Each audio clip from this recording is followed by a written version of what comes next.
Good morning from the office. This is FYN TV. I am George McClellan, and this is George's Hour. I want to, for all you sun worshipers out there, I want to remind you that at 10:23 this morning, this is essential, the last day of summer. Summer ends, fall begins, the tubing will quit down to our rivers. If we haven't had any rain for a while, there probably won't be much water in them anyway. But there we are. Today starts the first day of fall, the summer equinox, where the day and the night are exactly the same length. Now, how about that, apples? Now that we've got that started off straight, we've got another shooting incident in Charlotte, North Carolina, and look for these things. This is what I want you to look for. It's a police shooting. Look for the Ferguson effect. Remember the Ferguson effect. Somebody claimed that young Tyrone Brown had his hands up and said, "Don't shoot," when he didn't have his hands up and didn't say, "Don't shoot." He was attacking the police officer, but he paid for it with his life. But hands up, don't shoot. We heard that. NFL players came running out on the field with their hands up, don't shoot mantra, and it is driving people nuts. Look for that in this incident as well. The police went to that housing complex to serve an arrest warrant. The suspect was sitting in his car. He came out with a gun. He did not follow the orders of the police, and he got shot for it. Almost immediately, a member of his family, some woman claiming to be his daughter, spent an hour on the internet telling everybody he had a book, he had a book, he had a book. So we're going to come out, we're going to see all of these agitators from now on said he had a book. In fact, he had a gun. He had a gun. So the riots will continue. Already the denizens of the inner city of Charlotte, North Carolina, showered rocks and debris down on automobiles on the interstate. They stopped a big truck, ripped open the back of it, and set fire to the goods. These people are out of control. Our black community, we've lost control. They're not there. And the many acquaintances of mine and the friends who they don't know what to say. They can't defend it. They have nothing, they don't know what to say about it. So the problem and also look for this, the Department of Justice, and that's Loretta Lynch's Department of Justice under Barack Obama, they will suddenly show up down there with civil rights issues and try to reorganize the Charlotte Police Department into another national militaristic arm of federal government. And they'll do that with money and subtlety and training, diversity training. The police don't need diversity training. As a matter of fact, the policeman who shot that guy yesterday in Charlotte was a black policeman.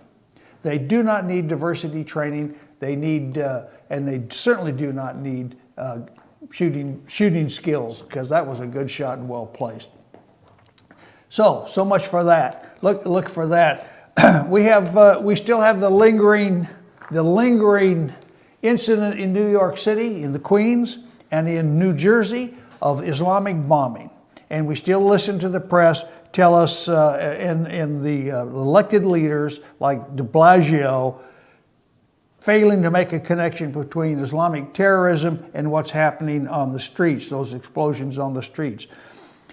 Remember Orlando? One man went into Orlando, one Islamic went into that Orlando gay night bar, and apparently he had been there before, so that cast some suspicion that he might have had homosexual tendencies himself, but I'm not going to go there. But immediately after that, they started looking for his wife, and she's gone. She took off. I don't know whether they ever found her. This fellow in Queens yesterday, they now have got his wife. So remember San Bernardino? That was a husband and wife team, and it's very important, and I'm going to cover a little bit of that. I want to give you some education on this whole subject, so at least you know what you're listening to when you listen to news reports and you watch television and you listen to these politicians tell you one thing when your basic instincts tell you it's something completely different. The New Jersey, New York, and Minnesota attacks remind us yet again that the war on terror is not overseas. Previously, the government's promotion of an idea that the San Bernardino attack and the Orlando attack were by lone wolves is now a fallacy, proved to be false. Those attacks were sponsored. They were studied for a long time before the attack, and they were properly provided for. Guns and ammunition, where does all this come from? These people didn't go buy them in shooting stores. So we have they're lying to us when they tell us that they cannot make a connection with Islamic terrorism. Public dialogue is geared toward diffusing the menace of Islamic terrorism, and it has been buried in the false narrative built on 5 lies. And I'm going to explain these lies to you. If you have a piece of paper and a pen out, I'll try to talk slow so you understand it. The first lie: Islamic terrorists are not practicing Islam. Patently false. Islamists are those, whether they're Shiites or Wahhabists or Salafists or Sunnis, who espouse the theocratic aims and seek to establish theocracies according to Islamic law by whatever means available, including not merely terror, but manipulating the response of others to terror. Other Muslims may not agree with the Islamists, but the idea that Islamists are not Muslim is no more credible than the argument between Catholics and Protestants over who is really a Christian. Number 2, Islamists are a very small number of people. Well, that's patently false. And the number of them being imported into America as refugees by Obama is increasing that number very rapidly. The reality is that Islamists control large swaths of Iraq and Syria. They dominate Lebanon, Libya, and Afghanistan. They rule Iran, the Gaza Strip, Qatar, and now Turkey. They also control part of Sudan and Nigeria and the neighborhoods and communities throughout Europe. Michigan here in the United States, Dearborn, Michigan, is a strong stronghold now of Islamic terrorism, or certainly Islamics. They control government TV stations, Al Jazeera and Al Manar. Such would be mathematically impossible without a significant participation by a range of people of different skills across age groups and geographic locations. Point number 3, America has victimized Islam. Now, that's also false. All of it. America liberated and protected Bosnian Muslims. I know that because I spent a year there in Bosnia. And I have a lot of Muslim friends in Bosnia where I worked and where I was a police commander. It promoted Turkey's integration into NATO.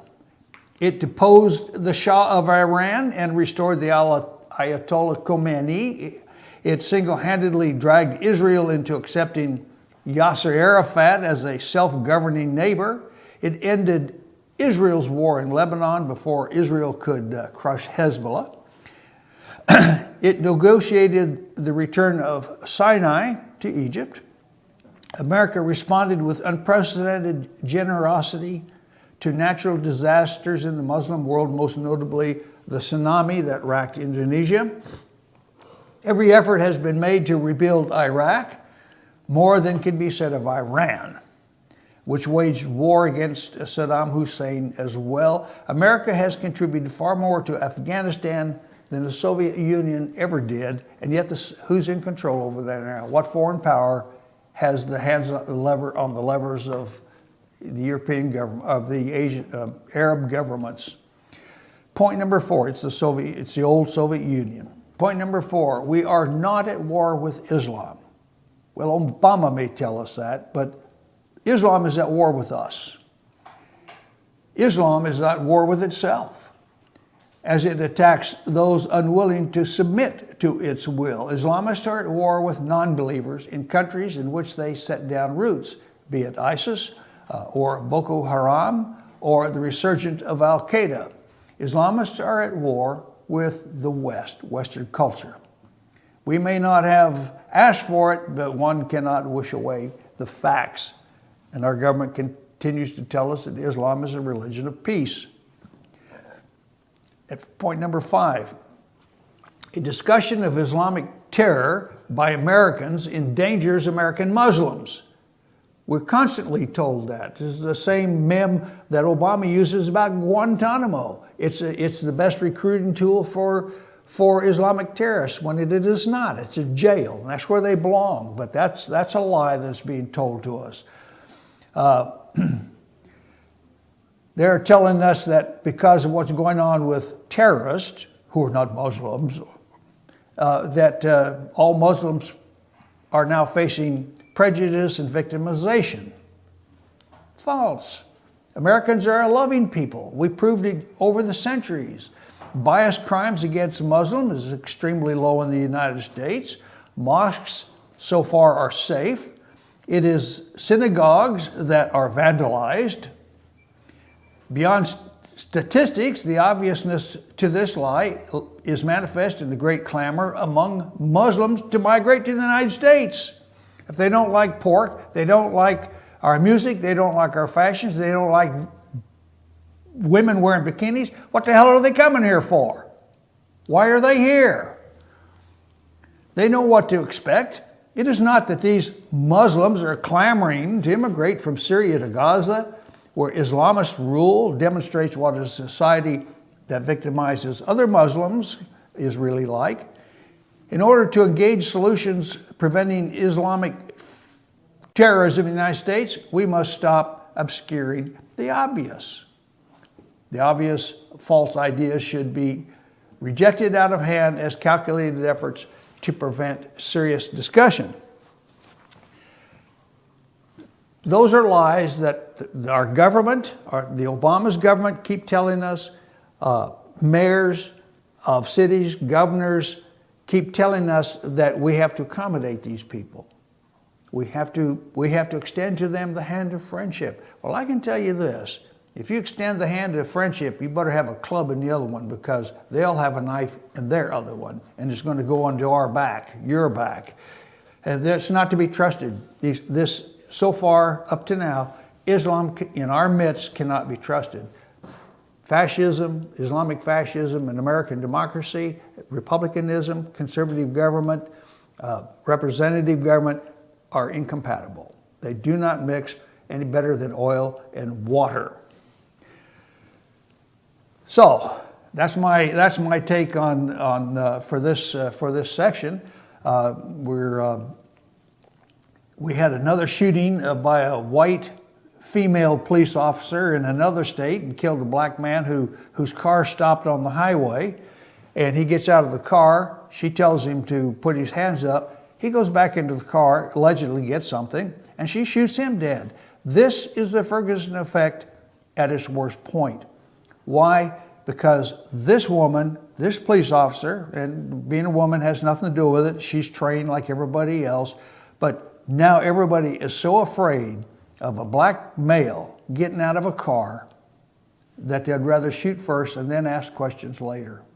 Now that's a sad commentary on the state that Obama has brought America law enforcement to. We've had attempted assaults on policemen in other cities this week, shootings, and when is it going to stop? It's never going to stop. As long as these people aren't manhandled, thrown in jail, and or eliminated, it's just going to go on. And decent society is going to erode because of it. So we're nearing our first break, and I'll tell you right now, and I got 2 minutes, okay? I got 2 more minutes, and I wanted to talk with you about this Georgia's, I just mentioned it, Georgia's, I'll say Governor Deal's school funding proposal. It is coming up on a ballot in November.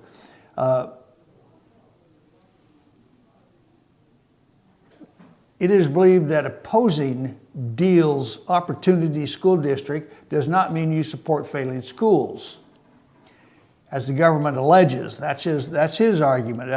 That's a twist on the idea. So if you vote no, yes, it means something different. You want to vote no on this. This one is a danger in the future. It's a trap that we can see coming, and we've got to explain it to everybody so they can see it too. The reality is, failing schools are typically located in impoverished communities, dealing with high crime, low unemployment, and families in crisis. In some parts of Georgia, meth and heroin have ravaged those communities. And so that's my point on that. We have some more to talk about later, but I'll be right back.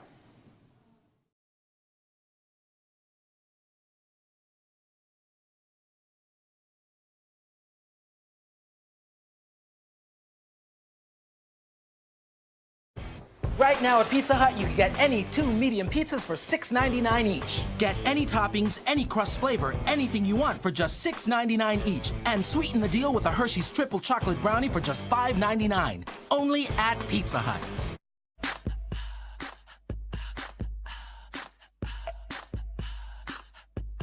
What you gonna do with all that junk?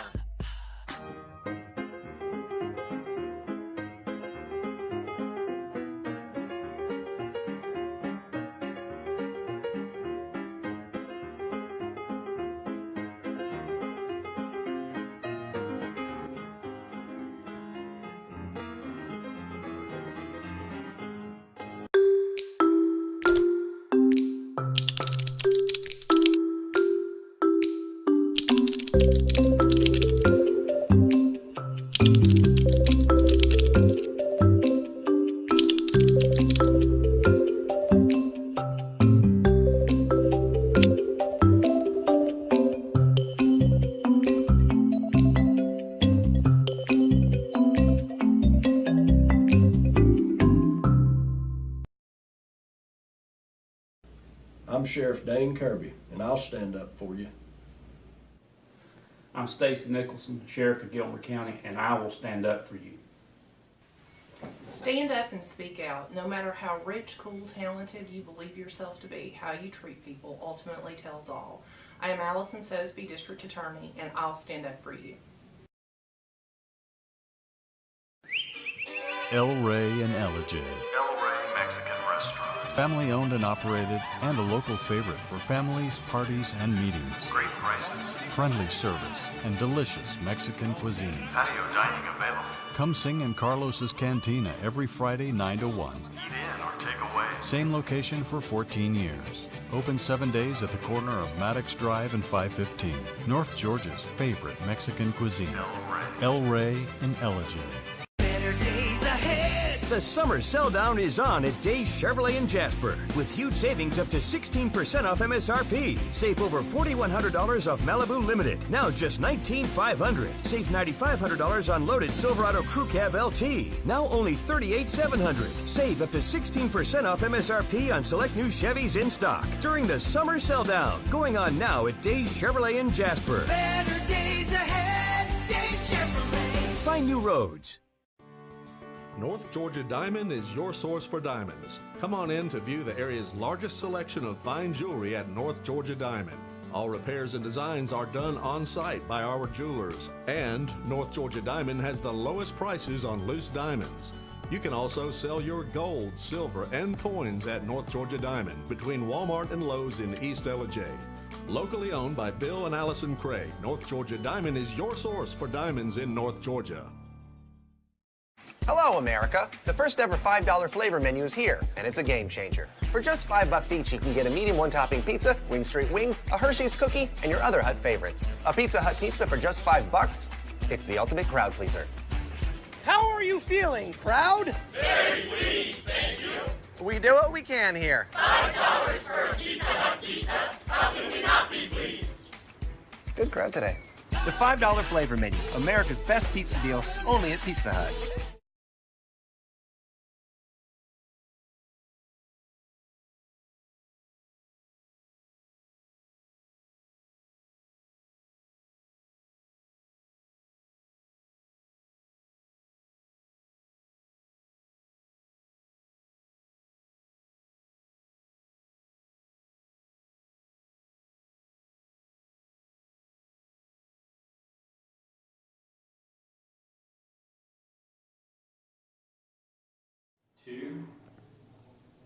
Well, welcome back to FetcherNews.com. This is George's Hour. We're on every morning, most every morning from 10 to 11 o'clock. If you want to call the show, look at the top of your screen and you'll see the phone number up here. You can email me if you have a question or a comment or you want to chastise me at george@fetchernews.com. All right, time to get away from terrorism and Islamics and that sort of thing. Let's talk about what people are really interested in: Hillary Clinton's campaign against Donald Trump, or is it Donald Trump's campaign against Hillary? I heard a very good report this morning on the radio, another show, where the fellow said that Donald Trump absolutely has to win Florida. Absolutely has to win Florida. Former Florida Governor Chris Christie was announcing that he was going to support Hillary Clinton, could not support Trump, and he made the comment, among the things why she was honest, and the room busted up with laughter. Absolutely busted up with laughter. That's out there to be seen, and if you got to take a look at that, you can't miss that. But Hillary Clinton keeps trying to duck and hide her health issues. There is evidence that under the baggy pantsuits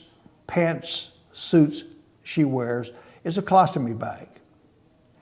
Maybe so, maybe no. There's a site out there that actually thinks that they can prove that she is wearing a colostomy bag.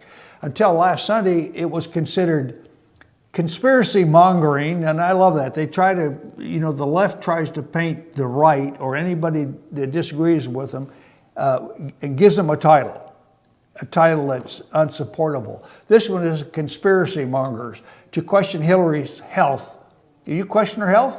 Oh, you're a part of the vast right-wing conspiracy. Clinton's battle with pneumonia and her campaign secrecy about it raised important questions, not only about the candidate's health, but her judgment. When they rushed her off from the 9/11 ceremony, we clearly saw her collapse. We saw her being lifted up by her aides or the Secret Service and put into her car. We saw her an hour and a half later come out of the apartment building where her daughter Chelsea's apartment is, her $9 million apartment, where she apparently visited her grandchildren. And we were told she was in a different outfit also, and we were told that she collapsed or she tripped because she was suffering pneumonia. Yet a person suffering pneumonia goes straight to visit her grandchildren? I don't think so. What we have learned in the meantime, however, is on the same floor as Hillary's apartment is a small medical hospital that the Clintons built, where Clinton's doctor is located. Her female doctor is located right there on that floor. And I wouldn't be surprised if that wasn't an adjoining passageway between Chelsea's apartment and that little medical facility. I know, that's not a conspiracy, that's a fact. And that's also been demonstrated. So we got to watch for these kind of things and realize that these people on the Democrat Party side all they do is lie. That's all they can do. Hillary's battle of pneumonia and her campaign secrecy about it raise important questions about her health and her judgment. The lesson is that a little bit of transparency goes a long way. And controversy, a campaign that consistently hides information and even hides its candidate from the media, earns the public's distrust. And now in Hillary's case, they have also put into bounds all kinds of wild and damaging speculation that they can no longer control. They've lost the handle on their own statement. Because of this, at this point, we have to learn to be crazy to take anything that they say as honest and complete examination of the truth. So next Monday is the debate between Hillary and the Donald. And Hillary's going through this, supposedly going through this exercise of foo debates. And the Donald isn't. He's talking with these people. He's not doing what the GOP thinks that he ought to be doing. But the Donald's got her. He knows everything about this woman. And I cannot see her making any headway in her campaign to convince the American people that she's not, in fact, a liar and a crook. It's just out there. It has to be accepted, and there we are. The Democrats are split over how to talk about Hillary's illness. And when you have a House divided and you cannot agree on a statement or a formula, you're already in trouble. Some say she needs to come clean about her health. Well, she says she's coming clean about her health. So is one side of the Democratic Party going to call her a liar and say she isn't? Those are big problems, and those are exploitable by Donald Trump. Some say she needs to come clean. Others are labeling any question about her as being sexist. You raise a question about her health and you are being sexist. The Clinton campaign has since announced it will release additional medical records for the candidate, though some details remain up in the air. One person noted that may satisfy liberals and Democrats looking for more transparency, but not those who see this as evidence yet of a vast right-wing conspiracy. The brilliance of Hillary Clinton's, quote, deplorable comment. Most political pundits hammered Hillary for labeling half of Donald Trump's supporters as a basket of deplorables. Byron York of the National Review, he said he thought that the remark was brilliant, and here's his reasoning. In the wake of her comments, and I'm quoting, of her comment, some media figures decided to devise a, quote, deplorable quiz for Trump supporters. Is person X deplorable? How about person Y? The effect was to pressure Trump supporters not only to agree with Clinton's larger point, but with her premise, with her precise terminology. Now witness Trump's running mate Mike Pence referring to label former KKK leader David Duke deplorable. And all throughout, they've tried to paint the Trump campaign. Clinton has tried to paint Trump campaign as being supported by the wicked David Duke, who was leader of the Ku Klux Klan. Of course, everybody knows, if you've read your history, that all of the Democrat history was Ku Klux Klan in the early days. They were the Klanners, not the Republicans. The Republicans freed the slaves. A Republican president authored the Emancipation Proclamation. The whole KKK issue is another straw man, and we should ignore that. A few schools have followed in the University of Chicago's footsteps and declared free speech alive and well on their campuses. You remember that University of Chicago, finally said, we haven't got time for free speech and safe spaces. We're here to learn. Anybody can come, no matter what their viewpoint, and give a talk. If you don't want to hear it, don't go. But you can't not close them down and drive them off the campus. So maybe there's a turnaround coming. There are other schools, however, that have told college students they can continue to be coddled on their campuses. So there we are. We still have a lot of schools in the firm control of Marxists. And I use that firm control of Marxists. 15 months into Trump's campaign, and many GOP senators up for re-election still haven't decided whether or not they're going to support him. Marco Rubio said that they're tying themselves in knots, tried not to fully endorse Trump, while also being careful not to alienate his supporters.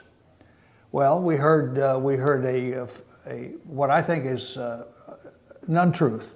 Kathleen Kennedy Townsend, Bobby Kennedy's daughter, at a group function in Hyannisport with the elder Bush, H.W., had her picture taken with him, a selfie, and then she went right out and said that he said claimed that George H.W. Bush was going to vote for Hillary. The proceeds of that meeting are generally not published. It's a bipartisan group of politicians who think they want to have, they can still affect a one world government.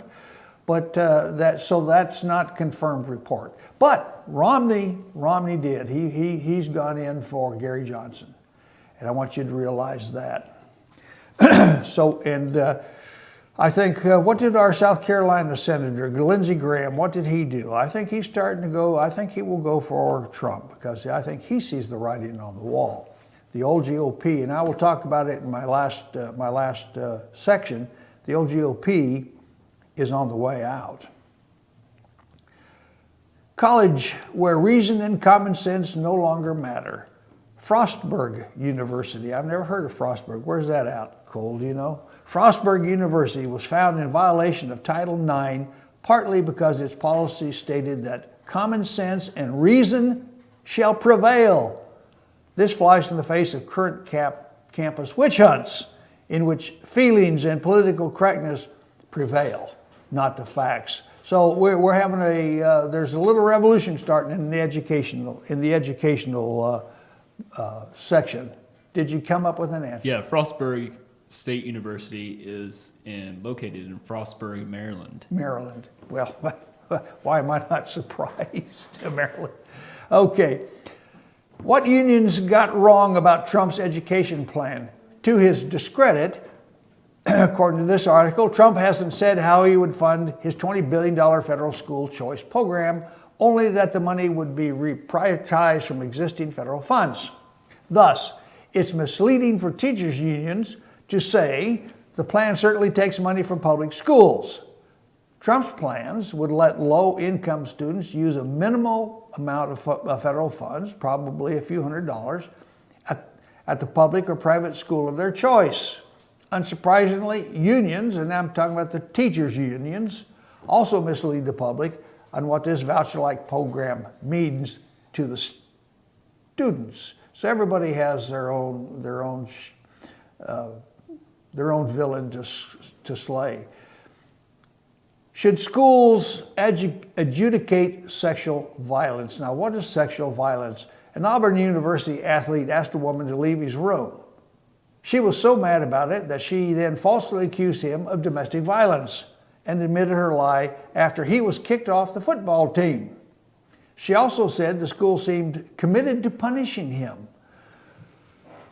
Well, there we are. We have an incident that occurred in North Carolina, I think, where girls in the gymnasium all crowded into one little area because one male student came in there and undressed and said he was transgender.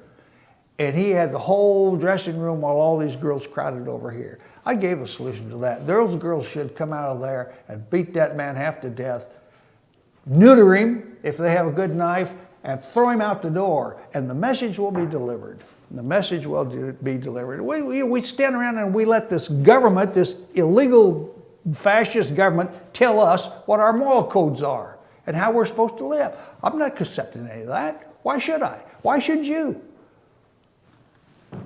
We've got moral codes and they're changing them. But once again, I'll say it again, that follows the old Marxist playbook. Sal Alinsky and Cloward Peven, they laid all that out for us. So it should be no surprise, but they're fundamentally changing America. And he's only got Obama a couple of months left to do it. The No Choice Act.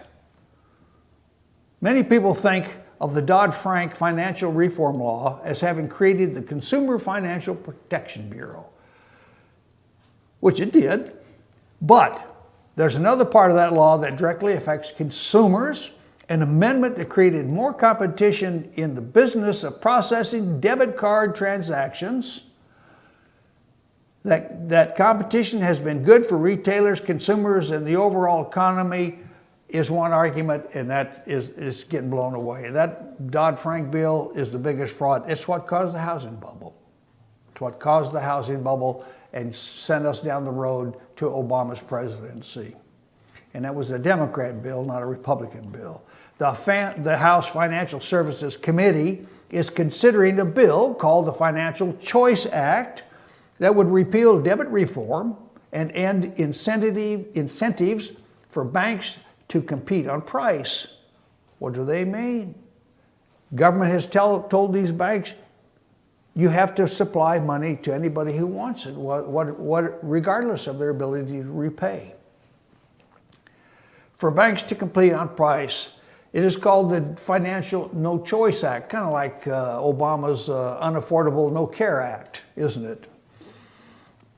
Banks charge U.S. merchants the highest swipe fees in the industrialized world, and the No Choice Act would help Visa, MasterCard continue to fix their prices.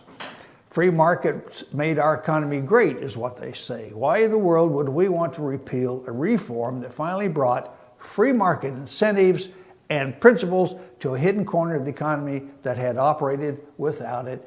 And I'll be right back.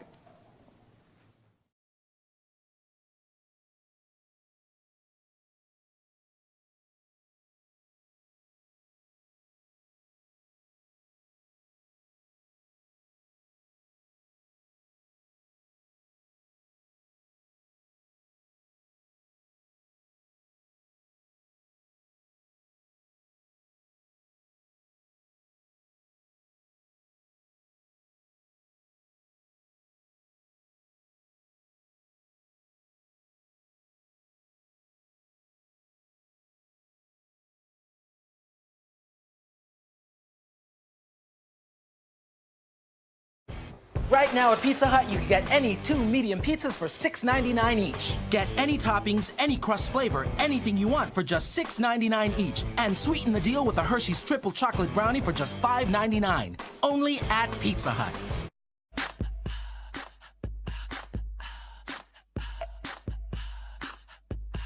What you gonna do with all that junk?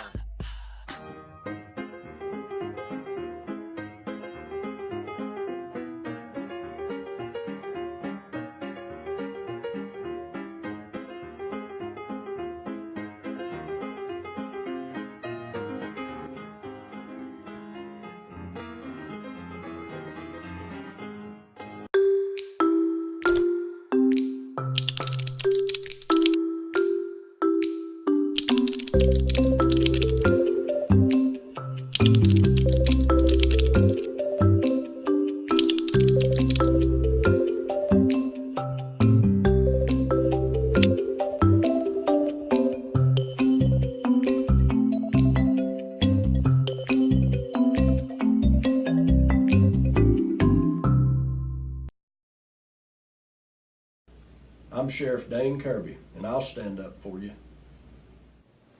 I'm Stacy Nicholson, Sheriff of Gilmer County, and I will stand up for you. Stand up and speak out. No matter how rich, cool, talented you believe yourself to be, how you treat people ultimately tells all. I am Allison Sosby, District Attorney, and I'll stand up for you. El Rey and Ellijay. El Rey Mexican Restaurant. Family owned and operated, and a local favorite for families, parties, and meetings. Great prices. Friendly service and delicious Mexican cuisine. Patio dining available. Come sing in Carlos's Cantina every Friday 9 to 1. Eat in or take away. Same location for 14 years. Open 7 days at the corner of Maddox Drive and 515. North Georgia's favorite Mexican cuisine. El Rey and Ellijay. The summer sell down is on at Days Chevrolet in Jasper with huge savings up to 16% off MSRP. Save over $4,100 off Malibu Limited, now just $19,500. Save $9,500 on loaded Silverado Crew Cab LT, now only $38,700. Save up to 16% off MSRP on select new Chevys in stock during the summer sell down. Going on now at Days Chevrolet in Jasper. Better days ahead, Days Chevrolet. Find new roads. North Georgia Diamond is your source for diamonds. Come on in to view the area's largest selection of fine jewelry at North Georgia Diamond.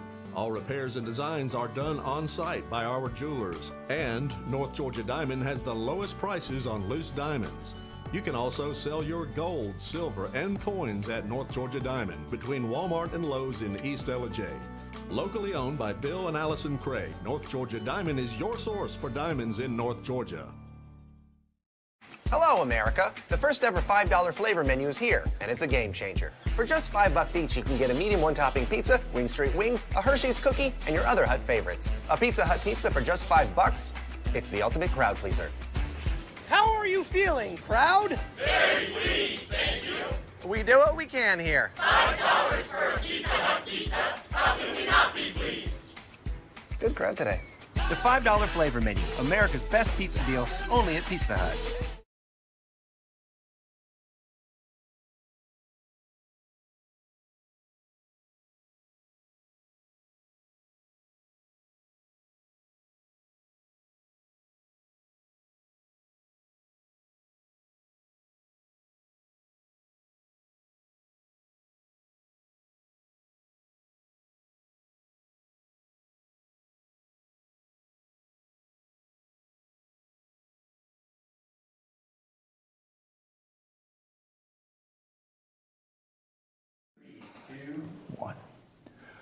Well, welcome back, fun lovers. This is George McClellan at George's Hour on FetcherNews.com. If you'd like to comment on anything I've said or offer your own comment, please feel free to phone in. Look at the top of your site. You'll see the phone number.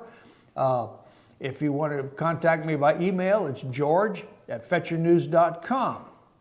What do you like about my background? Look at all those flags right there. You can't see the flag on my little lapel. It's so tiny, but it's there, and I always wear it.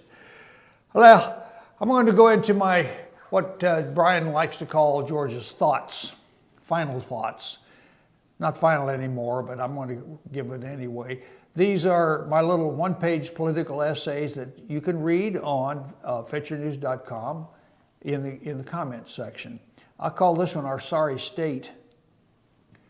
Politicians who use government speak so as not to offend, or more likely to obfuscate, are despicable and must be turned out of office and made to dwell among us sheep that they have been trying to herd into the socialist fold for so many years.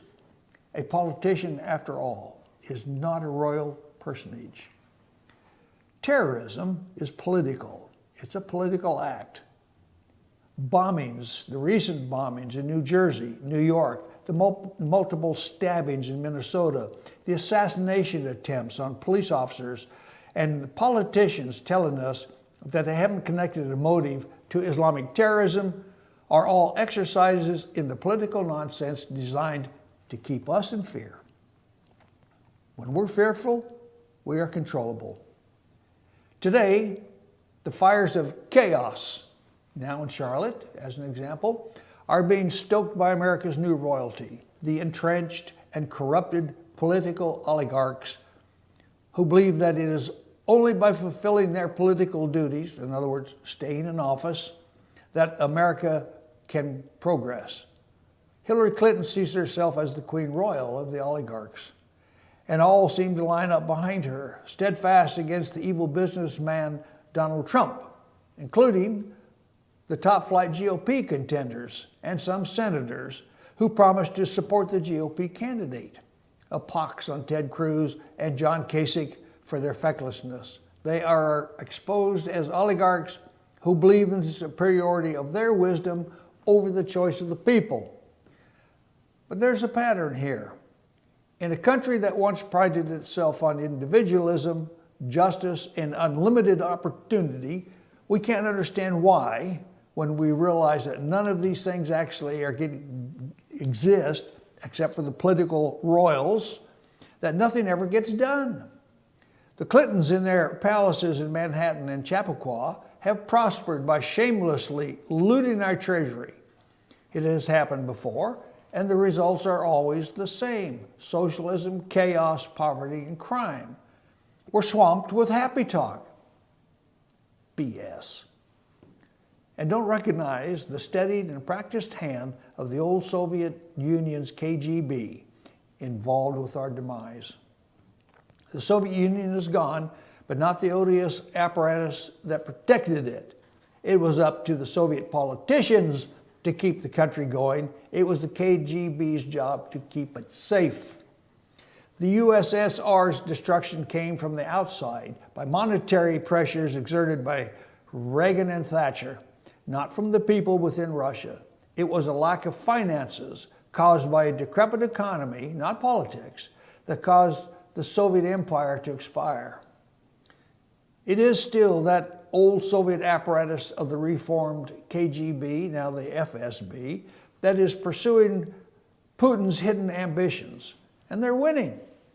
What is basically unknown is that years ago, the KGB infiltrated the moribund governments of Islamic countries, sought out and recognized potential leaders, took them to Moscow for training, and sent them back into their own societies to start the reorganization of Islamic governments into a true reflection of the Soviet brand of fascism. Many are now in our own government too. Hitler's fascism appealed to Arabs. The Russians saw that and took advantage of it with the defeat of Nazi Germany. The Russians appealed to the Arabs' experience, not to their dreams. Islam is a fascism form of control, wrapped in a religion and pushed by jihad. That's why we are where we are today in our country. We tried to introduce a totally foreign concept of democracy and representative government to the Arabs, and it was rejected.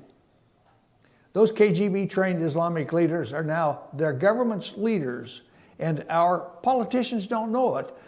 Well, actually, they probably do know it, they just don't know what to do about it. Now, decades later, these Islamic leaders could be identified and their associations with the old Soviet Union revealed, but they are not. We continue blindly on, reacting to every storefront explosion, every bomb on a commuter train or a stabbing in a mall, each singular new event to be considered as a one-off. Non-Islamic terrorism doesn't exist, event, a one-off non-Islamic terroristic event, and continue to live our lives in ignorance and fear. So remember, freedom is the goal. Only our Constitution is the way. Now, go get them.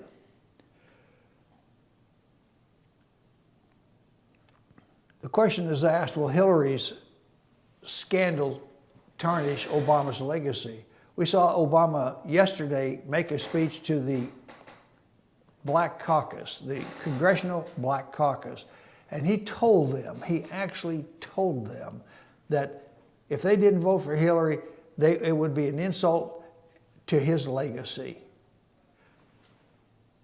He's not one of them.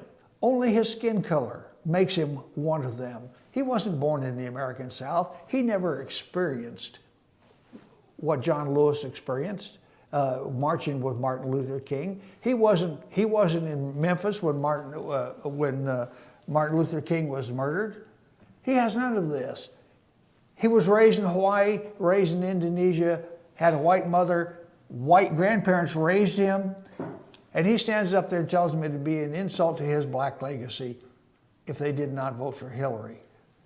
They're in panic. The Democratic Party is in panic. But will Hillary's scandals tarnish Obama's legacy? Well, Obama has remained largely untouched by any of these scandals that have swept through his administration over the past 8 years because he stands aloof. And he tells everybody when something happens, oh, well, I didn't see that coming. That was news to me. I just find out about it. I will do something about it. And nothing ever gets done. And that's how this man works. And 2 days ago, or yesterday it was, I read to you the stages of how the rules of radicals, how they actually work, and how we see Hillary using them all the time. They're there. They're following a playbook. Absolutely, they're following a playbook. And if you read my essays on fetchyournews.com, you'll see that these things are right there, and you can follow them, you can understand them, outline them. I wanted to tell you too, vote. we are having an election, and the early elections are starting pretty soon, but you got to vote conservative. You got to vote for Trump, whether you like it or not. Whether you like it or not, Trump is the man that we need. America cannot afford a Hillary Clinton. Whether you are never Trump or believe Donald's likeliness will someday be chiseled in the Mount Rushmore, it's vital that you vote on Election Day. Hillary wrote a book with her mate, Governor Kane, and nobody wants to read it. I thought that was an interesting little tidbit of news that y'all should be taking care of. We have another problem here now. It's due respect to the American flag. Do we have respect for the American flag? We see it reflected now in the NFL. Here are black football players making millions of dollars doing the only thing they know how to do. The only thing they know how to do good. And they do it good. They're spectacular to watch them run and catch and make touchdowns. But they disrespect our flag. And they disrespect it for reasons that don't even exist. Kaepernick started it with his, last year he had a nice haircut. This year he looks like a bottle brush. And he kept his knee. He did not stand for the national anthem as a player on the San Francisco 49ers. It was revealed later that he actually has a girlfriend who he wants to marry, but she's a Muslim. Good-looking Muslim, too. She doesn't wear a hijab, but she does have a radio show in New York City. And she's told him, well, if you're not a Muslim, we're certainly not going to get married. So I think Kaepernick now will convert to Islam, and we'll see more nonsense. His career's over. If that happens, his career's over. But there's players out there on that team who have Muslim names or have assumed Muslim names, but you don't see them on their knees 5 times a day, including in football games. Something's going on. There's another side of the black picture, though, which is encouraging. There's a black chant that says, "Don't vote for Hillary. She's killing black people." It's accompanied by a video, and it can be seen on one of the internet sites. We also have the problem of the LGBT accommodation rule. Massachusetts is now telling churches that they've got to comply with state law instead of God's law. We're in trouble, folks, if we don't do something about it. And we've got to figure out what we're going to do and where we're going to go. The media, every time Hillary Clinton has a problem, a medical problem that we can see with our own eyes, where she collapses or faints or has to be held up, or that Secret Service agent standing next to her with a syringe. Media tells us that everything is all right. Don't worry about Hillary. Well, I worry about Hillary. I really do. And I think that if she does make it to president, you'll probably never see her on the road. She'll stay in her office until she dies. I think that woman is sick. I think she is so sick, ill. And they hide the fact that she might even have Parkinson's disease. Her secretive behavior, though, always backfires on her because people are paying attention. And people are not listening to the media who tries to cover it up and say everything is all right. We're seeing videos out there. This little device with this little cell phone picture camera in it is one of the best things to come along. It makes people honest. And it shows, when properly used, it shows the truth. It reveals the truth.